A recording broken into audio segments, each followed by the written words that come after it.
एक भाई का और सवाल है। मैं भक्त हूं, 15 साल बाद लड़का हुआ लेकिन विकलांग और पागल, क्या करूं? दुखी है। वो तो भक्ति का लग गया अब कर, लेकिन एक ही लड़का है, इधर ही नरक भोग रहा है। उसका चिंतन करता होगा क्यों अपने को शरीर मानता है। इतनी प्रॉपर्टी है, कौन ले जाएगा? ये मूर्ख हो गया तेरे। वो इधर उधर भागता है, उसकी चिंता में रहता है, कभी पकड़ता है, कभी सुलाता है, कभी कुछ कराता है। देखो तो सही, कई बार हल्का नरक तो इधर ही मिल जाता है जीव को, लेकिन फिर भी अपने लक्ष्य के लिए पूरा ताकत नहीं लगाता। लगाएगा तो थोड़ी लगाएगा। और भगवान ने कहा 100 नंबर में से 1 नंबर भी आउट होगा तो 84 में आना पड़ेगा बेटा। सर्वेशु कालेशु मामनु समर।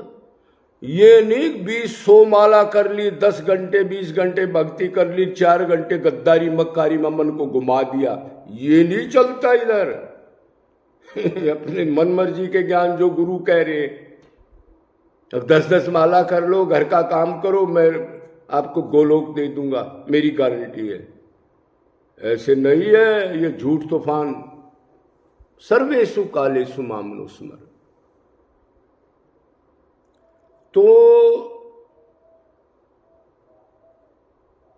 और वैसे भी भगवान, आपने सुना होगा, भगतो जिसको मैं अपनाना चाहता हूं, भगवान ने लिखा है विशेष अपनाना चाहता हूं, इस जन्म में माया से इसको क्रॉस कराना है, उसका संसार छीन लेता हूं, नष्ट भस्म कर लेता हूं उसको।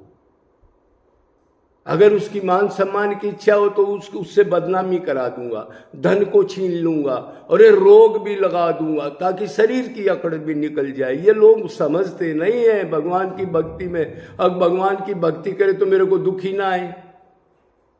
अरे कैसी बात कर रहे हो? प्रारब्ध का फल तो योगी ज्ञानी भगत सबको भोगना पड़ता है, जो फिक्स हो गया। उसके बाद फंदा काट जाए फिर कुछ नहीं, फिर तो वो पार हो जाएगा। तो ये अच्छा बात, आपको वैराग्य ही करा रहा है कि आपका एक लड़का है, वो हो गया, आपने कोई पाप कर्म करे हो गया, इसलिए अब उस लड़का का भोग भोग रहे हो आप। अनादिकाल से गधे कुत्ते उनमें भोग भोगे हैं ने, तो उधर से मन हटाओ। पिछले जन्मों का ऋण उतारना ही पड़ेगा। जो प्रारब्ध फिक्स हो गया उसको भोगना ही पड़ेगा। आप भक्ति कर रहे हो, विकलांग हो गया, नहीं हुआ, इससे कोई लेना देना नहीं। ये पिछले कर्म है जो प्रारब्ध के फिक्स हो चुके हैं। जब आदमी गर्भ में आता है, उस टाइम पर गर्भ में आता है तो सूक्ष्म शरीर, कारण शरीर, आत्मा प्रारब्ध का टाइम फिक्स करके शरीर में घुसती है, शुरू में नहीं घुसती। 2-3-4 महीने के बाद, 3 महीने के बाद कहते हैं चेतना आती है, वो सारी चीज लेकर के घुसती है। वो प्रारब्ध कर्म फिक्स होके घुसती है, उसको कोई काटने वाला नहीं जब तक जीवन रहेगा। जब पाप पुण्य का प्रारब्ध खत्म हो जाएगा उसी टाइम शरीर भी छूट जाएगा, फिर अगला प्रारब्ध बनेगा। ये चक्कर चलता रहेगा जब तक भक्ति नहीं करेंगे।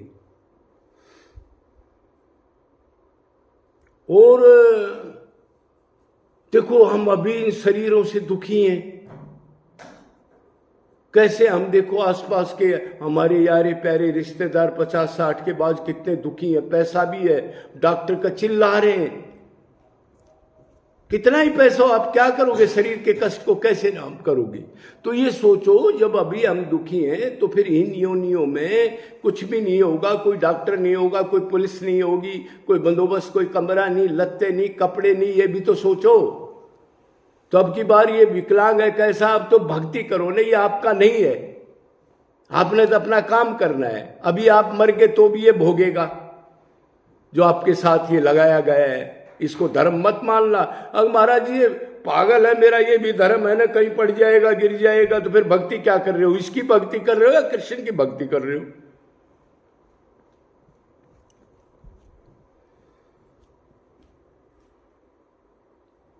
इस दुख को देखकर भी, संसार के इतने दुख और इस ताजा दुख को देखकर भी अगर आदमी दुखों से छुटकारा पाने के लिए चेष्टा नहीं करता तो वो मनुष्य, उसी को कहा है वो मनुष्य नहीं है, वो गधा है, भागवत में कहा है, वो ऊंट है, वो बकरा है, मतलब वो पशु है। ये करोड़पति अरबपति, ये पीएम सीएम सुन रहे होंगे सब, कौन है ये, आए किस लिए थे, क्या जाल बुन रहे हैं, और इनके राज में क्या क्या अधर्म हो रहे हैं, नरक में जाएंगे सारे ये। क्यों? राजा के नीचे अधर्म होता है, आधा फल उसको मिलता है, शास्त्र कहता है, लेकिन कुर्सी का ऐसा लालच है, मर जाएंगे, हीन योनियों में चले जाएंगे। अपने को शरीर समझता है, उससे मूर्ख आदमी इस धरती पर नहीं है, वेद व्यास ने कहा।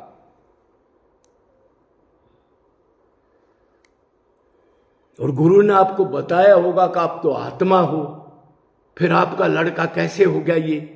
आत्मा का तो कोई लड़का लड़की, मोटा गोरा काला, इंग्लैंड पोलैंड, ब्राह्मण क्षत्रिय वैश्य शूद्र, आत्मा का तो कोई कनेक्शन नहीं है, तो शरीर के कनेक्शन है और नश्वर हैं ये सारे के सारे।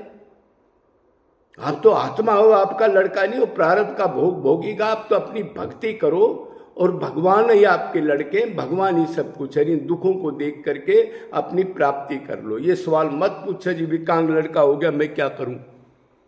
ये तो होता रहेगा, जब तक कर्म करके ऐसे रहेंगे, जब तक अनंत जन्म में होता रहेगा। इसका इलाज नहीं है, इलाज एक ही है, मेरी शरणागति कर दो। इसलिए भगवान ने लास्ट में गीता में क्या कहा? सब धर्मों का परित्याग कर दे बेटे, ये शरीर के धर्म है।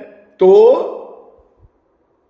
तू आत्मा है, दो डिपार्टमेंट है, एक शरीर एक आत्मा। अर्जुन, आत्मा का धर्म तो यही है, नित्य निरंतर मेरे से बिछड़ा हुआ है और मेरे पास आ जा तो क्या करूं? अनन्य भाव, निरंतर निष्काम, निरंतर रो के गिड़गिड़ा के लगा रहे।